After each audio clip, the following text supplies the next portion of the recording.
ভূস্বর্গ Kashmir.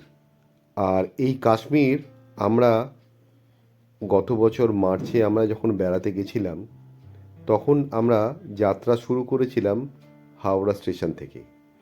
Howrah station থেকে প্রথমে আমরা জম্মু স্টেশন, জম্মু থেকে আবার একটি ট্রেনে করে কাটরা গিয়ে পৌঁছই এবং কাটরার পরে আমাদের পরবর্তী গন্তব্য ছিল পেহেলগাম। এক অপূর্ব মনোরম জায়গা এই পেহেলগাম। পেহেলগামে এসে আপনারা তিনটে সাইট সিন কিন্তু অবশ্যই করবেন। তার মধ্যে চন্দনবাড়ি, আরু ভ্যালি এবং বেতাব ভ্যালি পড়ে। আর আমাদের এই যে রাস্তাটি দেখছেন, এটা হলো চন্দনবাড়ির রাস্তা। মার্চ মাস, কিন্তু আমরা এখানে দারুণ বরফ পেয়েছিলাম। রাস্তার দুই ধারে বরফে ভর্তি।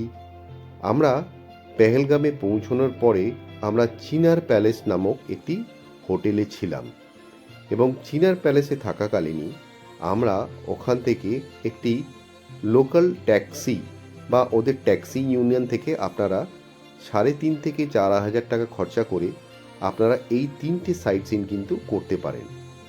তবে মনে রাখবেন যে আপনারা যে গাড়ি ভাড়া করে কাটরা থেকে পেহেলগামে আসছেন, ওই গাড়ি কিন্তু লোকাল সাইট সিন করাতে পারবে না।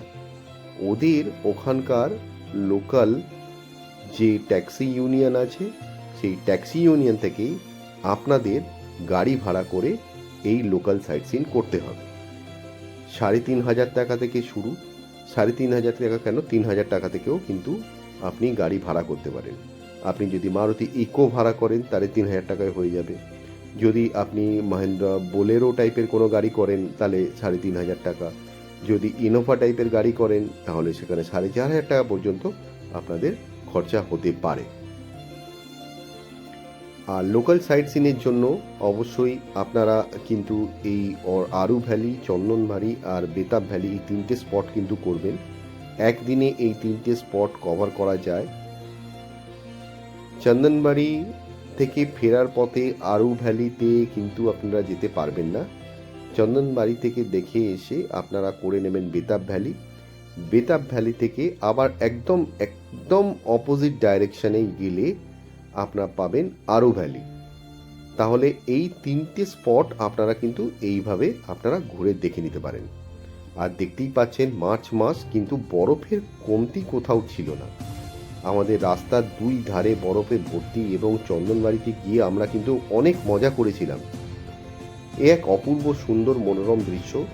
ভারতবর্ষের বিভিন্ন জায়গায় ঘুরে আসার পরেও আপনারা যদি এই কাশ্মীরে যান, একবার কেন বারবার এই কাশ্মীর কিন্তু আপনাদের ডাকবে।